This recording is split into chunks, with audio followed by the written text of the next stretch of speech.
En el nombre del Padre, del Hijo y del Espíritu Santo. Amén. Oración para antes del estudio de Santo Tomás de Aquino. Creador inefable, que de los tesoros de tu sabiduría formaste 3 jerarquías de ángeles y con maravilloso orden las colocaste sobre el cielo empíreo y distribuiste las partes del universo con suma elegancia. Tú, que eres la verdadera fuente de luz y sabiduría, y el soberano principio, dígnate infundir sobre las tinieblas de mi entendimiento un rayo de tu claridad, apartando de mí la doble oscuridad en que he nacido, el pecado y la ignorancia. Tú, que haces elocuente las lenguas de los niños, instruye mi lengua e infunde en mis labios la gracia de tu bendición. Dame agudeza para entender, capacidad para retener, método y facilidad para aprender, sutileza para interpretar y gracia copiosa para hablar. Dame acierto al empezar, dirección al progresar y perfección al terminar. Amén. Ave María Purísima, sin pecado concebida, María Santísima. Ave María Purísima, sin pecado concebida, María Santísima. Ave María Purísima, sin pecado concebida, María Santísima. En nombre del Padre, del Hijo y del Espíritu Santo. Amén. Queridos hermanos, sean bienvenidos a esta escuela de intercesión, el segundo nivel de la escuela de oración, y en el día de hoy con la lección número 4. Sean todos bienvenidos y que sea de mucho provecho para todos nosotros estas enseñanzas que estamos brindando a cada uno de ustedes con tanto cariño, con tanto amor. Todo lo ponemos bajo la protección de la siempre Virgen María, ella que es el orgullo de nuestra raza, la intercesora por excelencia, interceda por cada uno de nosotros. Como les decía, estamos ya en la lección número 4 y esta lección se titula La intercesión en la tradición de la Iglesia. La intercesión en la tradición de la Iglesia. Vamos a ver entonces aquí, queridos hermanos, cómo la intercesión no es algo de los últimos días de nuestra Iglesia, no es algo solamente que hacemos nosotros, sino que nosotros somos herederos de una tradición, toda una Iglesia que ha pasado ya por este mundo, que ahora se nos ha adelantado y ya están gozando el reino de los cielos, nos han dejado amplísimas enseñanzas sobre todo lo que tiene que ver con la intercesión. Y por eso es importante conocer. Esta clase es muy práctica, porque vamos a hablar de cosas que están muy cercanas a cada uno de nosotros y por ende de fácil comprensión. Hay que poner también unos objetivos o hay que poner también como unas bases a partir de los documentos de nuestra iglesia, como son el Catecismo de la Iglesia Católica, el Concilio Vaticano II y también, por supuesto, la Palabra de Dios. Estos son nuestros grandes tesoros que tenemos como iglesia y que todo cristiano que quiera conocer realmente de Dios necesita tenerlos. Son buenas inversiones que podemos hacer. Vamos entonces a dar inicio a esta lección y vamos a mirar que desde el Antiguo Testamento hay diversos modelos de la vida de oración y de intercesión. Por ejemplo, encontramos el caso de Abraham, que intercede por Sodoma y Gomorra.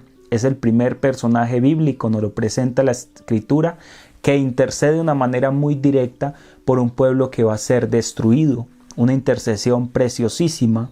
Por otro lado, un intercesor también muy grande del Antiguo Testamento ha sido Moisés. Moisés que libera al pueblo y interviene delante de Dios en muchos momentos cuando el pueblo era desobediente.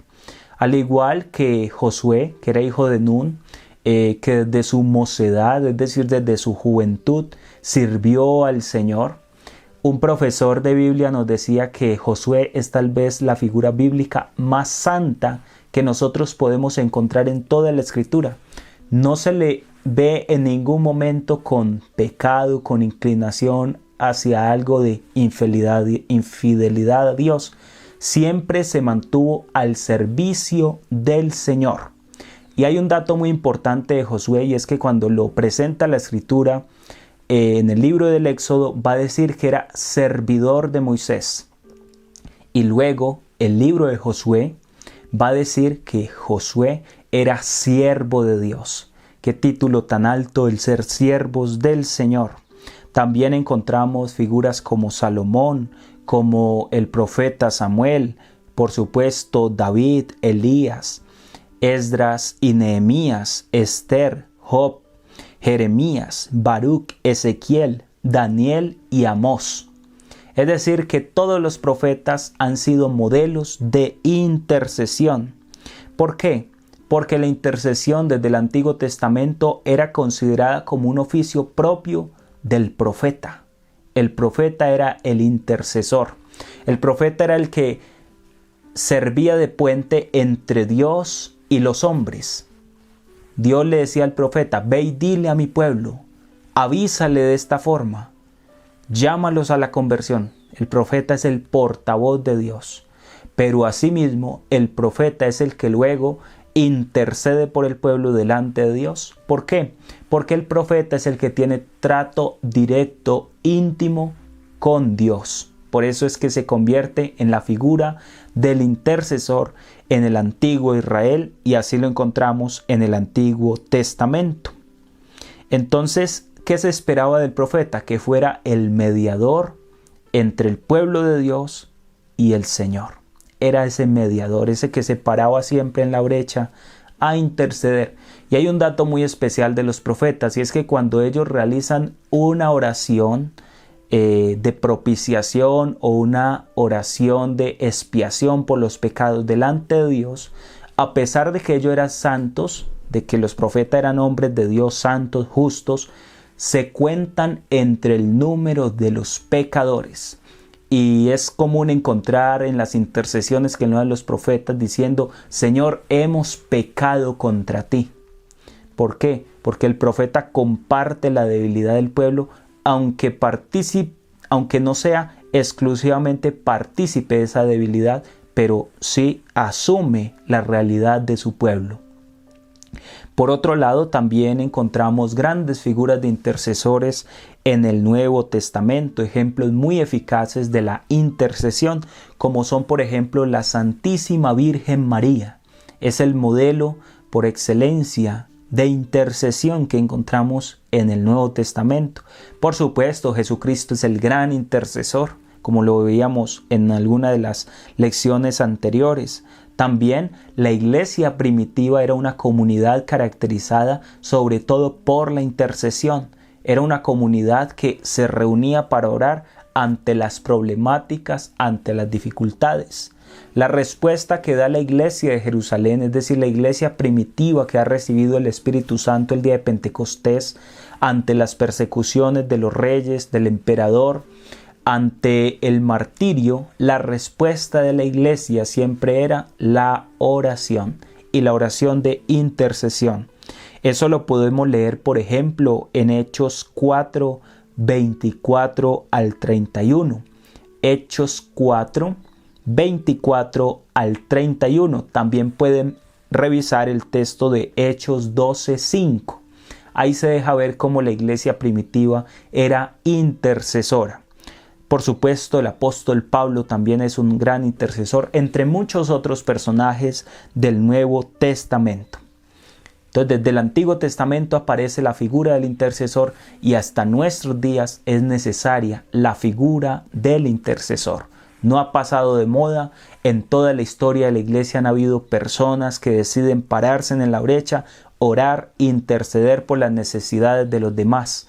En el presente de nuestra iglesia, cada uno de nosotros somos convocados por Dios nuestro Señor para intervenir ante tantas cosas que están pasando en el mundo. Otro tema muy importante en la tradición de la intercesión es la comunión de los santos. Lo hemos insistido mucho, quienes participan, nos acompañan al rezar la coronilla a la Divina Misericordia o el rosario a la Santísima Virgen María, son sabedores de que siempre se procura, antes de iniciar las oraciones como tal, pedir unirnos en la comunión de los santos. Por eso muchos de ustedes ya están familiarizados con el tema de la comunión de los santos. En la intercesión, la comunión de los santos es un factor clave a la hora de que nosotros vamos a intervenir, a interceder. Un intercesor que no conozca el tema de la comunión de los santos es un intercesor que está como ese soldado que sale a la guerra pero solo. No va ni con compañeros, ni con escudos, no va con flechas, no, va solo. Cree que solo puede lograr el objetivo, pero se puede encontrar con que el rival es muy grande.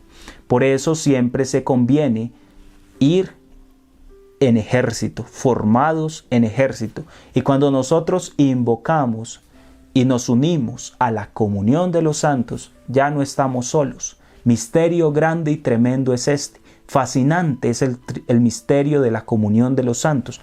Vamos a ampliar un poco más este tema de la comunión de los santos, que ha sido parte de la tradición de la Iglesia y de hecho es materia de fe. Es uno de los artículos que profesamos en el credo. Recordemos que el credo niceno-constantinopolitano está dividido en 12 artículos, y uno de esos artículos en los cuales nosotros profesamos nuestra fe es cuando decimos creo en la comunión de los santos. Nosotros lo profesamos siempre en la Eucaristía, pero tal vez muchos de nosotros no estamos familiarizados suficientemente con esto, y por eso vamos a mirar unos presupuestos también desde el Catecismo de la Iglesia Católica. Entonces, ¿en qué se compone la comunión de los santos? En una triple división de lo que somos miembros de la Iglesia. Es decir, la Iglesia se encuentra en 3 partes. La Iglesia peregrina, es decir, los que estamos aquí en la tierra, que todavía estamos caminando en este mundo. Tenemos el primer grupo de hijos de Dios, de cristianos. Por otra parte, tenemos la iglesia purgante. ¿Cuál es la iglesia purgante? Aquellos bautizados, aquellas personas, miembros del cuerpo místico de Cristo, que murieron, pero que no lograron llegar limpios, purificados al reino de los cielos. Entonces, están en un momento de purificación. Recordemos que el purgatorio no es un lugar físico, es un estado del alma, un lugar espiritual, donde el alma se está purificando para poder acceder al reino de los cielos, porque dice la palabra de Dios que nada manchado entrará en el reino de los cielos. Entonces, es dogma de fe el purgatorio para nosotros los cristianos católicos. Entonces tenemos 2 estados, la iglesia peregrina, la iglesia purgante, y nos queda faltando el tercer estado, que es la iglesia triunfante, el tercer grupo de cristianos, de bautizados, de hijos de Dios, la iglesia triunfante. ¿Cuál es la iglesia triunfante? Todas aquellas personas que han muerto, salvadas por Jesucristo, que ya se encuentran gozando del reino de los cielos, que tienen la visión beatífica, es decir, que están viendo a Dios tal cual es, cara a cara, como la bienaventurada Virgen María, como San José, como los apóstoles, como los santos declarados por la iglesia. Cuando la iglesia declara a alguien santo, está diciendo esta persona ya se encuentra gozando de la visión de Dios, y por eso es que a los santos les pedimos intercesión. ¿Por qué? Porque ellos tienen trato directo con Dios nuestro Señor. De ahí la teología de la intercesión de los santos. Como todos los creyentes forman un solo cuerpo, el bien de los unos se comunica a los otros. La comunión de los santos. Como formamos un mismo cuerpo, por el bautismo nos injertamos en el cuerpo místico de Cristo. Él es la cabeza, nosotros somos sus miembros. Entonces gozamos de los beneficios que gana cada uno de esos miembros. Es decir, que cuando yo oro, los méritos de la oración que yo realizo también sirven para usted. querido hermano. ¿Por qué? Porque estamos unidos espiritualmente a través de la comunión de los santos. Es algo muy grande, muy hermoso, muy maravilloso. Nosotros compartimos todo lo que somos, todo lo que tenemos. Tan grande es este tema de la comunión que existe entre todos los miembros de la iglesia, que del mismo modo, cuando alguien falla, eso afecta a todos los demás miembros. Cuando alguien cae, eso afecta a los demás. Cuando alguien camina en la virtud, eso beneficia a todos. Estamos en la comunión de los santos. Es pues necesario creer que existe una comunión de bienes en la iglesia.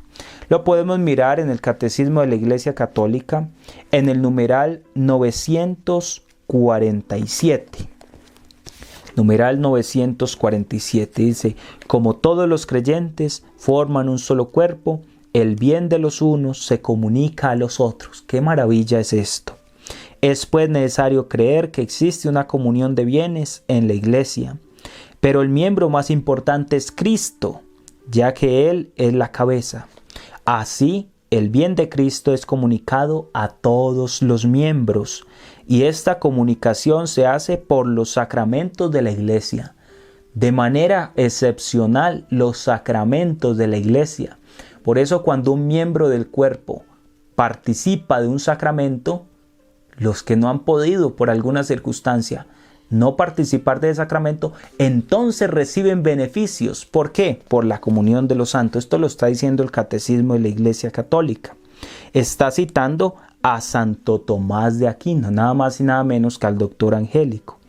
Como esta iglesia está gobernada por un solo y mismo espíritu, todos los bienes que ella ha recibido forman necesariamente un fondo común. Qué maravilla es esto, queridos hermanos, saber que tenemos un fondo común. Yo creo que ustedes alguna vez han participado en un fondo común en su familia, con sus amigos, donde dicen, bueno, vamos a destinar este lugar para que todos vamos poniendo de nuestros bienes, de nuestro dinero, y luego cuando llenemos la alcancía, por así decirlo, llenemos el cochinito, el marranito, entonces lo rompemos y vamos a comer todos juntos, vamos a hacer una fiesta. Pues así, de forma semejante, la comunión de los santos. Tenemos algo en común donde ponemos todos los beneficios. Por eso es que en la iglesia nosotros no nos salvamos solos. Nosotros nos salvamos en comunión con toda nuestra madre, la iglesia, con todos los santos. Y vamos a ver a qué nos lleva todo esto. También vamos a citar lo que es el Concilio Vaticano II en la Constitución Dogmática Lumen Gentium.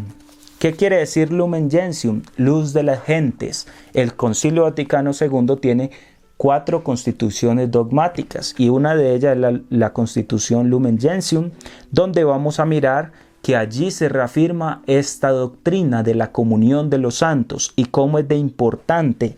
En el numeral 49, quien tenga el Concilio Vaticano II lo puede abrir también en el numeral 49. La cita del Catecismo de la Iglesia Católica que les acabo de leer es tomada del numeral 947. Usted empieza a leer todos esos numerales antes y después de este que leímos y hablan de la comunión de los santos. Les aconsejo que lo lean para que profundicemos más en esta experiencia, en este dogma de fe tan importante para cada uno de nosotros. Miren lo que dice el Concilio Vaticano II en la Lumen Gentium 49. Así pues, hasta que el Señor venga, revestido de majestad y acompañado de todos sus ángeles, y destruida la muerte, le sean sometidas todas las cosas, algunos de sus discípulos peregrinan en la tierra. Ojo, allí que nos está viendo el concilio, que hay discípulos peregrinos en la tierra, lo que ya habíamos dicho. Otros ya difuntos se purifican. ¿Dónde se purifican? En el purgatorio. Mientras otros son glorificados, contemplando claramente al mismo Dios uno y trino, tal cual es. Ellos ya están gozando de la visión beatífica, están viendo a Dios tal cual es. Mas todos, aunque en grado y formas distintas, estamos unidos en fraterna caridad y cantamos un mismo himno de gloria a nuestro Dios. Cada vez que nosotros abrimos nuestros labios para alabar al Señor, no lo estamos haciendo solo, lo estamos haciendo en la comunión de los santos. Estamos unidos a la Santísima Virgen María, que ya está en el reino de los cielos. Estamos unidos también a la iglesia que está purgando. Estamos unidos a todos los hermanos extendidos por todos los confines de la tierra que están luchando como nosotros por la salvación. Dice, porque todos los que son de Cristo y tienen su espíritu forman una sola iglesia, y con Él están mutuamente unidos. Así que la unión de los peregrinos con los hermanos que durmieron en la paz de Cristo de ninguna manera se interrumpe. Antes bien, según la constante fe de la Iglesia, se fortalece con las comunicaciones de los bienes espirituales. Qué bueno es esto saberlo. Algunos dicen, ¿y por qué ustedes oran por los difuntos? ¿Por qué ustedes piden por aquellos que ya han partido? ¿Por qué? Porque es que esa línea de fraternidad espiritual no la rompe la muerte, antes bien se afianza, como dice el Vaticano II. Por lo mismo que los bienaventurados están más íntimamente unidos a Cristo, consolidan más eficazmente a toda la iglesia en la santidad, ennoblecen el culto que ella misma ofrece a Dios en la tierra y contribuyen de múltiples maneras a su más dilatada edificación. Todos construimos la iglesia, todos ayudamos a alimentarla, todos estamos unidos por el vínculo del Espíritu Santo que mora en cada uno de los bautizados. Porque ellos llegaron ya a la patria y gozan de la presencia del Señor. Por Él, con Él y en Él, no cesan de interceder. ¡Qué belleza es esto! Ellos no cesan de interceder, los que ya han llegado al reino de los cielos, por nosotros ante el Padre, presentando por medio del único mediador de Dios y de los hombres, Cristo Jesús. Ellos interceden ante el Padre, pero por medio del único mediador. Lo que veíamos en la lección número 1 de este segundo nivel. Todas nuestras oraciones van dirigidas al Padre, pero por medio de Jesucristo. Porque el único mediador es Jesucristo nuestro Señor. Dice, los méritos que en la tierra alcanzaron, sirviendo al Señor en todas las cosas y completando en su propia carne en favor del cuerpo de Cristo que es la iglesia, lo que falta a las tribulaciones de Cristo. Su fraterna solicitud ayuda pues mucho a nuestra debilidad. Por eso los santos son nuestros mejores aliados, nuestros mejores amigos. Llamémoslos, pidamos la intercesión, sobre todo la siempre Virgen María. Ella que es nuestra madre, ella intercede por cada uno de nosotros. Qué belleza, qué bendición es saber todo esto. Al igual que los fieles interceden unos por otros, los que están ya en el cielo tienen la posibilidad de interceder por aquellos que aún están por llegar allí.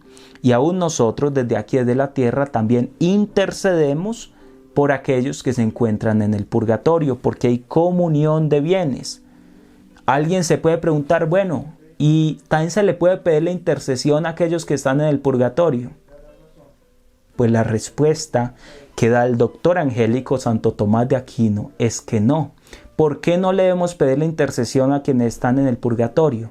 Porque antes bien, ellos más que darnos a nosotros necesitan de nuestra oración. Y una vez hayan llegado al reino de los cielos, empiezan a interceder por aquellos que estuvieron intercediendo por ellos. ¿Ven esta dinámica tan especial de la iglesia? Estamos unidos por el vínculo de la caridad que nos mueve a orar unos por otros. Entonces es así, queridos hermanos, como es de importante para cada uno de nosotros la comunión de los santos. Hemos de llevar esto a la práctica. Es decir, que cuando usted vaya a iniciar su momento de oración, de intercesión, si usted está solito allí en su casa y tal vez va a orar el rosario y no tiene con quién, entonces, antes de iniciar, pida la comunión de los santos. Únase a la comunión de los santos diciendo unas palabras como estas. Señor Jesús, yo estoy seguro de que tú actúas en tu iglesia. Y a pesar de que estoy aquí en este lugar, voy a rezar este santo rosario en comunión con toda la iglesia. Me uno a los santos en el cielo, a la Virgen María. Me uno en intercesión por toda la iglesia purgante y me uno con todos aquellos hermanos bautizados que peregrinan en esta tierra. Y ahí sí empieza su oración. Y esa oración es tan especial que va a alcanzar méritos para todo ese cuerpo místico, para los que están en el purgatorio y para estos hermanos que estamos todavía peregrinos aquí en la tierra. Ahora bien, queridos hermanos, otras formas de intercesión. Ya vimos la de la comunión de los santos, ya vimos un poco desde el Antiguo Testamento. Ahora vamos a mirar otras formas de intercesión que también existen en nuestra Iglesia Católica. Y se destacan entre ellas, por ejemplo, las novenas. Las novenas se han realizado desde los inicios de nuestra Iglesia. Hacen parte de la piedad popular. Las novenas que se ofrecen al Señor, que tienen la dinámica de orar durante 9 días por una misma intención. Entonces, estas novenas tienen su inicio, o la Iglesia ha leído sus inicios desde el momento en el cual los apóstoles y la Virgen María se quedaron en Jerusalén durante un transcurso de 9 días a la espera del Espíritu Santo. Esa se dice que fue la primer novena de la Iglesia, cuando perseveraron durante 9 días hasta recibir al Paráclito. Dice Hechos 1:14, Hechos de los Apóstoles 1:14. Perseveraban unánimes en la oración, junto con algunas mujeres y María, la madre de Jesús, y con sus hermanos. Es decir, que así desde el Nuevo Testamento, desde los Hechos de los Apóstoles, se han realizado las novenas. ¿Desde cuándo? Desde la Ascensión hasta el día de Pentecostés. Y si usted cuenta los días de la Ascensión a Pentecostés, allí son 9 días que ellos perseveraron en la oración. Entonces, las novenas es una forma de intercesión, ya que es un conjunto de oraciones que se hacen durante 9 días pidiendo por una intención particular, especial, las cuales se ofrecen al Señor y se termina con un momento especial, celebrativo. Seguro que muchas de sus parroquias realizan la novena a los patronos de cada una de sus parroquias. Algunas realizan la novena a la Virgen del Carmen, otras a San José, otras tal vez a San Pedro, otras a San Pablo, otras a Santa Laura Montoya, qué sé yo. Tantos santos que se dedica una iglesia a ellos y se realiza esas fiestas patronales. También, pues, dentro del ordinario de la misa, es decir, dentro del misal, dentro de la celebración litúrgica de la Eucaristía, encontramos varias oraciones de intercesión. Esto hace notar que la Iglesia siempre se ha preocupado por la intercesión. El tema de la intercesión es un tema particularmente aplicado, vivido y celebrado dentro de nuestra Iglesia Católica desde siempre. Incluso desde muchos siglos atrás, el misal ha contenido plegarias eucarísticas en intercesión por vivos y por muertos. También hay oraciones de intercesión en las plegarias eucarísticas por diversas necesidades o diversas intenciones. Desde el siglo IV, el rito romano ha incluido un conjunto de 9 plegarias solemnes de intercesión. ¿Recuerdan ustedes que el Viernes Santo nosotros realizamos la oración universal en 9 peticiones, las cuales se ora de una forma muy abierta por diversas necesidades? Oramos incluso por los judíos, oramos por el Papa, oramos por los laicos. Son 9 solemnes intenciones de intercesión que se hacen el Viernes Santo en la celebración de la Pasión del Señor. Si ustedes han estado atentos, hay un momento en el cual el sacerdote dice: pónganse de rodillas, leen la intención y nos quedamos un momento de rodillas allí intercediendo. Otra vez nos ponemos de pie, así durante 9 veces.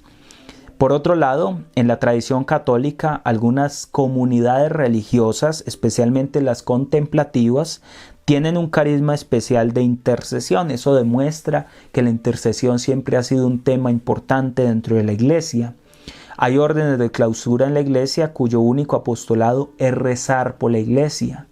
Ya decía el Papa Juan Pablo II en un sermón, en una conferencia que le daba a las monjas de clausura, en un encuentro mundial de todas las congregaciones religiosas, le decía a las monjas: ustedes para la iglesia son como las raíces profundas para un árbol muy frondoso. Les decía, ustedes son las raíces de la iglesia, porque aún permaneciendo ocultas muchas veces en el silencio de la oración, en sus comunidades, en sus conventos, son los que sostienen todo ese árbol frondoso de la iglesia, el cual muchos de nosotros lo miramos, lo contemplamos y decimos: qué iglesia tan hermosa, qué iglesia tan maravillosa. Nosotros miramos un árbol y decimos: wow, qué ramas, qué tronco tan grueso. Pero muy pocos vamos y nos acercamos a mirar las raíces. ¿Qué es lo que está sosteniendo todo ese árbol? ¿Qué es lo que lo alimenta? Pues en boca del Papa Juan Pablo II, esas raíces de la iglesia, lo que hace que la iglesia produzca frutos abundantes, son las monjas de clausura. Monjas y monjes, aquellos que viven entregados totalmente al servicio del Señor por medio de la oración de intercesión, que no cesan de orar y de pedir. Otra forma muy común que tenemos de intercesión dentro de nuestra iglesia católica es a través de el rezo continuo del oficio divino o la liturgia de las horas, lo que se conoce en otros lugares como el breviario, que es el libro de oraciones de aquellos que es obligatorio para aquellos que se han consagrado a través del ministerio ordenado, del presbiterado, del diaconado, del episcopado. Por supuesto, también aquellas religiosas o religiosos que han hecho profesión de fe, que han realizado votos delante del Señor, que se consagran a Él, también tienen la obligación de hacerlo durante todos los días, durante toda su vida. Que en algunos pues es obligatorio realizar las horas mayores de laudes, vísperas completas, el oficio de lectura. Y en unas comunidades religiosas realizan todas las oraciones, que se compone por primero las maitines, que ese es el oficio de lectura. Algunas comunidades se levantan a las 3 de la madrugada a realizar las maitines. Desde esa hora están orando por la iglesia, están orando por cada uno de nosotros mientras dormimos. Luego a las 6, 7 de la mañana rezan las laudes, la oración de alabanza al Señor, donde se invita a glorificar el nombre del Señor. Luego la sexta, la tercia, la nona, las vísperas, y terminan con las completas. Es decir, santifican todo el día a través de la oración con la liturgia de las horas. Dentro de las intercesiones que se encuentran en la liturgia de las horas, pues encontramos, por ejemplo, después del cántico del Benedictus, en las laudes están las preces, donde oramos por toda la iglesia, donde intercedemos por la iglesia, por el Papa, por los trabajadores. Bueno, son muy variadas las peticiones que se encuentran allí. Y también en las vísperas, después del Magnificat, del Proclama mi alma la grandeza del Señor, también se realizan las preces, en donde le damos gracias al Señor por la jornada, por los dones recibidos durante el día, pero también se sigue pidiendo. Es decir, que la liturgia de las horas tiene una sección dedicada completamente a la intercesión. Y son miles de personas que en el mundo a diario rezamos la liturgia de las horas, orando por tantas necesidades, por tantas circunstancias adversas que tenemos. Y tal vez muchos ni siquiera pues conocíamos esto. Por eso es importante que vamos conociendo cómo es que la iglesia, dentro de su tradición, su estructura sólida, ora, intercede continuamente. También se encuentran algunas oraciones tradicionales de intercesión, como letanías, coronillas, el Ave María es muy común dentro de nuestra iglesia, el Santo Rosario, la Salve. Son oraciones intercesoras muy importantes que tenemos en nuestra tradición como iglesia católica. Y hay que destacar que el rosario es la oración no litúrgica más popular de la iglesia. más popular. Algún santo decía que esas 50 Ave Marías o 50 rosas que le presentamos a la Virgen María, de ahí que se llame rosario, 50 rosas, rosario, decía que son dardos, son, por así decirlo, balas de cañón que llegan directamente al enemigo. Cada una de esas pepitas que nosotros vamos haciendo con el Ave María. Es muy importante rezar el Santo Rosario. La tradición siempre lo ha recomendado, desde que el rosario de algún modo le fue revelado a Santo Domingo de Guzmán, aquel fundador de la Orden de los Dominicos. Ya algunos que acompañaron en tiempos pasados la novena a la Virgen de Fátima, profundizamos en el tema del rosario. Y qué importante saber que a través del rezo del rosario él pudo lograr la conversión de muchos herejes, de muchas personas que iban en contra de la iglesia y terminaron convertidos, porque la Virgen María le dijo, ora de esta forma, y le enseñó a hacer el rosario. Entonces es muy importante esto. Los papas lo han recomendado muy a menudo. Prácticamente todos los papas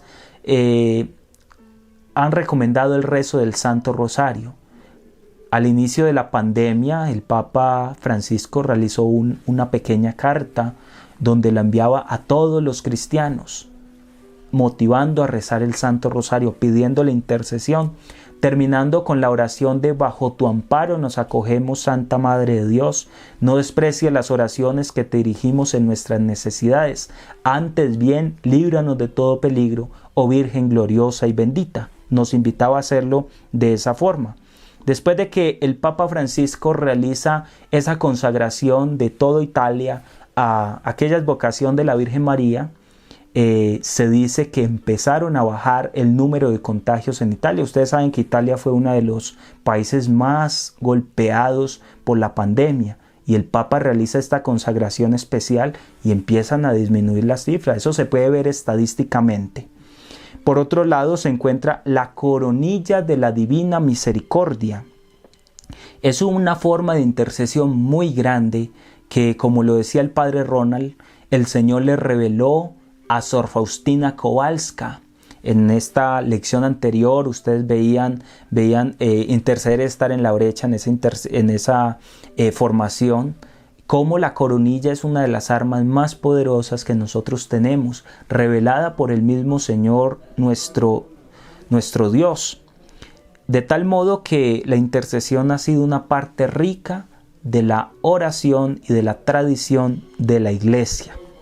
Hay que hacer énfasis también, queridos hermanos, en el tema de las congregaciones contemplativas y de clausura. Esto también es importante que cada uno de nosotros lo conozcamos porque son ejemplos muy vivos de intercesión. Y tal vez muchas veces nosotros usamos el término monja religioso indistintamente. Creemos que decir monja y decir religiosa es lo mismo.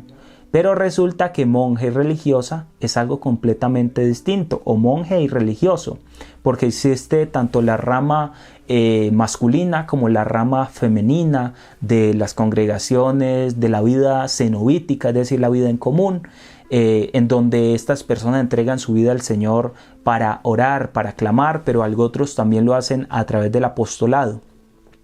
Entonces ahí es donde es importante tener en cuenta esa distinción. ¿Quién es una monja? Es una religiosa que vive en un convento de clausura. ¿Qué quiere decir que sea en clausura? Que es en claustro. Es decir, que conforme la persona entra al convento, no vuelve a salir. Sale si de pronto está enfermo, si tiene que ir a una cita odontológica o si tiene alguna dificultad de fuerza muy mayor. Pero esas personas hacen un voto de permanecer en el monasterio. Hace parte de la regla de la vida monástica. Y es muy importante conocer esto. En cambio, la religiosa o el religioso son aquellos que han consagrado su vida al Señor a través de los consejos evangélicos, castidad, pobreza y obediencia, pero que tienen una vida activa. Entonces ustedes lo encuentran en la institución educativa dando clase, en los hospitales sirviendo como enfermeras o como doctores, doctoras, o también los podemos encontrar en las misiones, por ejemplo, como las de la Madre Teresa de Calcuta, que ayudan a los pobres. Diversas obras sociales se llaman no monjas, se llaman religiosas. ¿Quién es la monja? ¿Quién es el monje? El que vive en monasterio de forma permanente, que no sale de allí, que no tiene un apostolado de vida activa, sino que tiene un apostolado de vida contemplativa. Hay otras comunidades que son semi-contemplativas, es decir, que tienen mucho tiempo destinado a la oración, pero también sacan espacios para el apostolado hacia afuera, a ir a evangelizar, a ir a ayudar en obras sociales. Existen esos dos tipos de vida religiosa, y es importante que nosotros pues lo tengamos en cuenta. Voy a contar un poco la experiencia de estos monasterios, de estas casas religiosas, aquí donde estoy ubicado. Me encuentro en La Ceja, Antioquia, es bueno precisarlo. La Ceja ha sido llamado por muchos sacerdotes, por muchas personas, como el pequeño Vaticano de Colombia. Y se llama el pequeño Vaticano porque aquí ha florecido de una forma eminente la vida consagrada, es decir, las comunidades de vida contemplativa, como también otras comunidades de vida activa. Por ejemplo, aquí donde estoy rodeado de casas de vida contemplativa y de otros monasterios. Por ejemplo, se encuentran las Carmelitas, se encuentran también en el Alto de las Palmas, muy cerquita a Medellín, las monjas pasionistas, que también son contemplativas. En Marinilla, que queda muy cerca, se encuentran las Hermanas de la Visitación, que son también contemplativas. Es decir, en esta diócesis estamos llenos de comunidades de vida religiosa. Creo que son más de 40 comunidades de vida religiosa que hay en esta diócesis. Aquí donde yo estoy, en media hora puedo visitar 10 comunidades religiosas. Así están, una seguidita de la otra. Y aquí es el seminario, es decir que todo esto es lo que he llamado el pequeño Vaticano. Se encuentran sacerdotes. Las personas que viven aquí en La Ceja son conscientes de que no es nada raro encontrar un sacerdote, una religiosa. Es lo más común, es lo más común. Entonces el Señor ha derramado una bendición muy grande sobre esta diócesis. Y desde aquí se está orando por el mundo entero. También se encuentran, por ejemplo, los monjes benedictinos. Están también cerca en otro municipio que se llama Guatapé. Allí también hay monjes varones. Las otras son comunidades femeninas. Y así sucesivamente hay muchas comunidades. Y algo muy particular que uno encuentra en esas comunidades de vida contemplativa que las he visitado comúnmente, es que tal vez la impresión que uno tiene muchas veces de ellas es que siempre la pasan orando y como que son por allá muy serias o muy serios, muy recatados, como que no comparten mucho. Todo lo contrario, queridos hermanos. Cuando usted visita un convento de vida contemplativa, usted se encuentra con las personas más felices que usted pueda conocer en este mundo. Porque están delante de la presencia de Dios continuamente. Y eso las hace personas llenas de la presencia de Dios. Sus ojos, su rostro refleja el amor del Señor Jesucristo. Es grandioso y les reto para que visiten comunidades religiosas, para que conozcan cada una de estas carismas que hay dentro de nuestra iglesia, que tal vez muchas veces desconocemos. Por ejemplo, estas monjas son las que se dedican a la meditación, la oración, el trabajo, la penitencia. Comprometen sus vidas al servicio de la iglesia, viviendo en íntima unión con Cristo. Ellas entregan su vida exclusivamente a la contemplación, a la oración y a la intercesión. De una forma muy exclusiva se consagran totalmente al Señor en alma y cuerpo, para orar por la iglesia, para ofrecer sacrificios por la iglesia. Y un ejemplo muy particular de esto que les estoy hablando son las monjas pasionistas. Las monjas pasionistas generalmente en la Cuaresma, por ejemplo, no vuelven a recibir visitas. Solamente va el sacerdote a celebrar la Eucaristía porque entran en un retiro espiritual, pero de una forma tremenda. Ayunan continuamente durante esos 40 días. Los viernes realizan Via Crucis, realizan muchas actividades de oración, de reparación por toda la iglesia. Es impresionante cómo se sacrifican por cada uno de nosotros que andamos peregrinos por todo el mundo.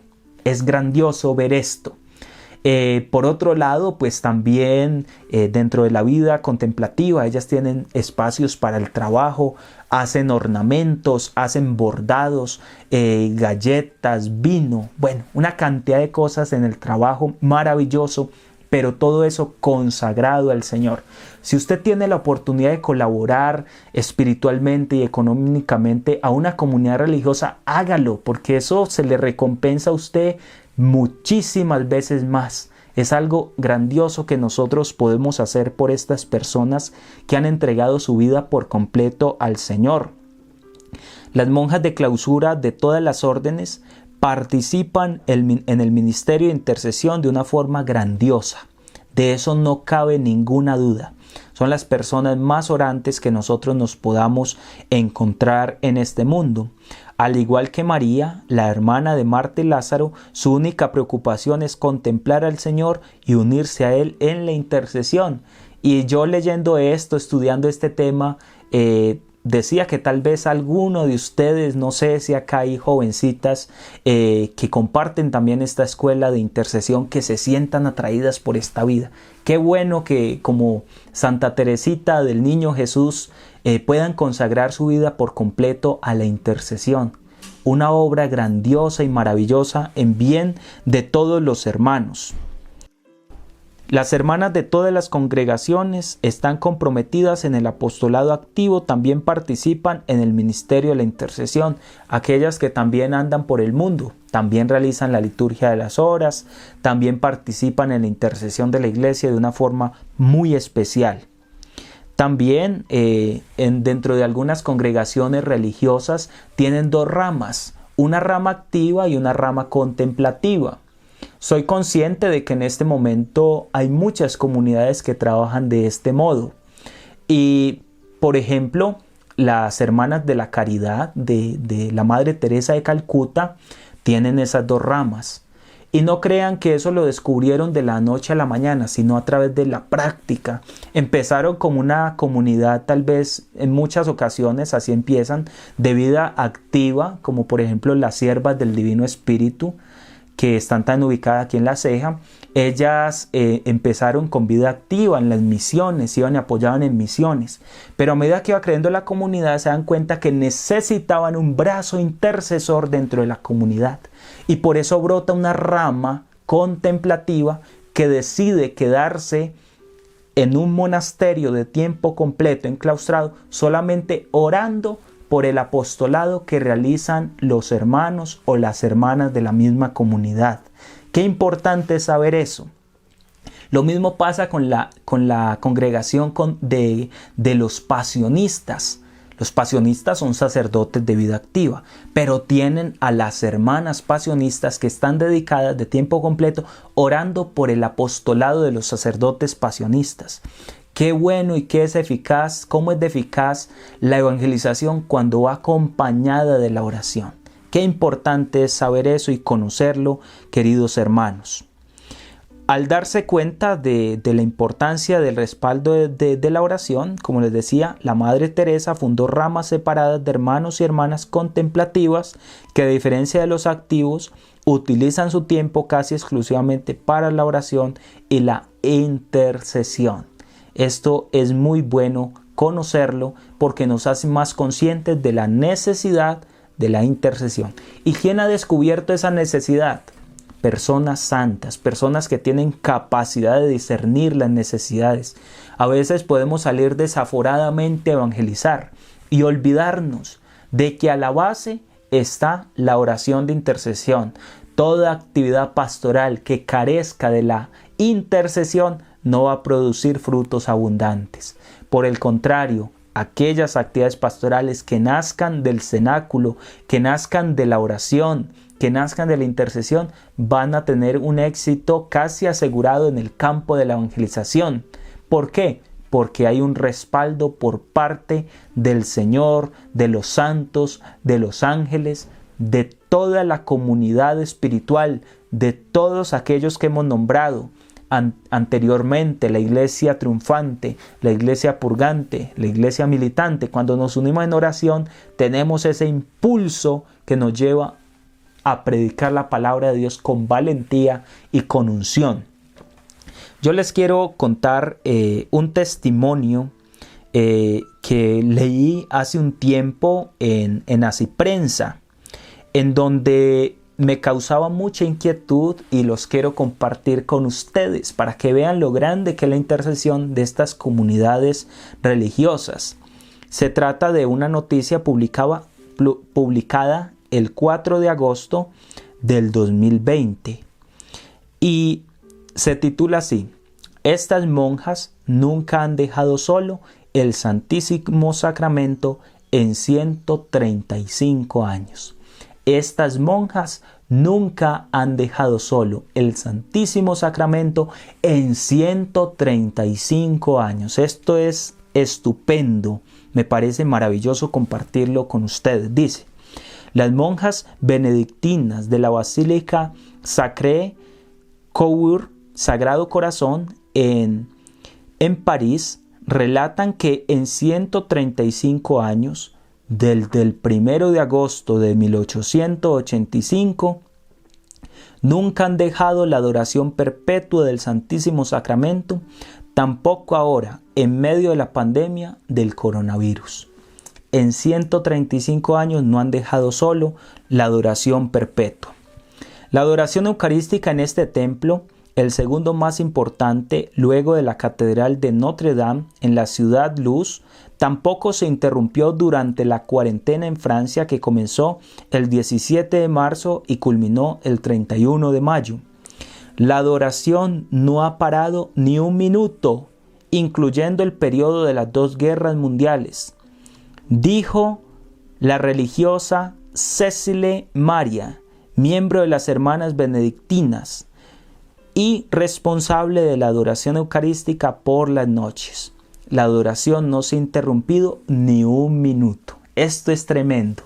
Esto a mí me impactó cuando leí esto, porque aquí es donde yo digo, por eso es que la iglesia, a pesar de tantas situaciones difíciles, continúa vigorosa, porque hay un respaldo importante por parte de la oración y nosotros muchas veces ni siquiera nos enteramos.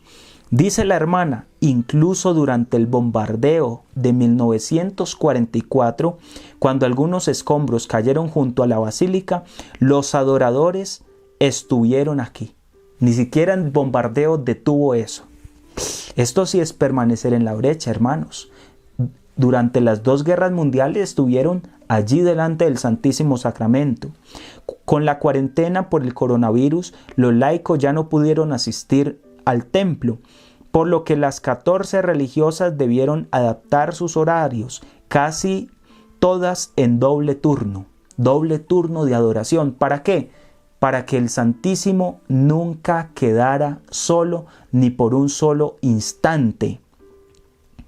Fue claro para nosotras que no fuimos tocadas por el coronavirus, que debíamos adaptarnos rápidamente a la situación, comentó la religiosa. Nunca dejamos solo al Señor y ninguna puede irse hasta que la siguiente persona llegue. Algo que puede complicarse si alguna no se levanta a tiempo, relató. Otra de las dificultades en la adoración ha sido en ocasiones la falta de intenciones que están representadas por velas encendidas. Ha sido una visión triste, pero milagrosamente comenzamos a recibir pedidos de intenciones de oración de la gente, así que siempre hubo al menos una vela prendida. Y cuando ésta estaba por apagarse, llegaba otra intención, lo que era consolador, dijo la hermana Cécile Marie. Las religiosas se han visto también acompañadas por muchos que rezan con ellas siguiendo una pizarra virtual de intenciones, algo semejante a lo que nosotros hacemos con la Red de Intercesión Católica Internacional. Fue una bella experiencia. Estábamos solas en la basílica, pero siempre estuvimos conectadas con los adoradores en comunión espiritual. Lo que estábamos hablando, la comunión de los santos. Aquí dice la hermana, estábamos en comunión espiritual. No hemos ayudado a la gente con batas blancas como médicos, pero hemos luchado contra la pandemia a nuestro modo, con oración. Voy a dejar hasta aquí la noticia, sigue contando y relatando la hermana esta experiencia tan maravillosa, pero quedará a inquietud de cada uno de ustedes también para que la busque en el internet y si le interesa pues la pueda leer completa, o si alguno no ha sido capaz de encontrarla, se la puede solicitar también a mi hermana Paola, que la puede enviar a través del WhatsApp. Bueno, queridos hermanos, esta era la lección, que conociéramos un poco cómo ha sido la intercesión en la tradición de la iglesia, su importancia, esta parte de las monjas de vida contemplativa. Qué bueno que después podamos traer el testimonio de una hermana de vida contemplativa que nos diga cómo es la intercesión que ellas realizan. Así, queridos hermanos, quedamos por terminada esta lección y que la gracia del Señor nos acompañe a cada uno de nosotros y nos veamos alentados a continuar en la intercesión. Y recordemos, siempre hagámoslo en la comunión de los santos a través de las formas que hemos contado acá y muchas otras formas de intercesión que han existido desde los orígenes de nuestra Iglesia Católica. Así que terminemos dándole gloria a nuestro Señor, a nuestro Padre y al Espíritu Santo. Gloria al Padre, al Hijo y al Espíritu Santo, como era en el principio, ahora y siempre, por los siglos de los siglos. Amén. Que el Señor nos bendiga a todos nosotros, en el nombre del Padre, del Hijo y del Espíritu Santo. Amén. Bendiciones para todos ustedes, queridos hermanos.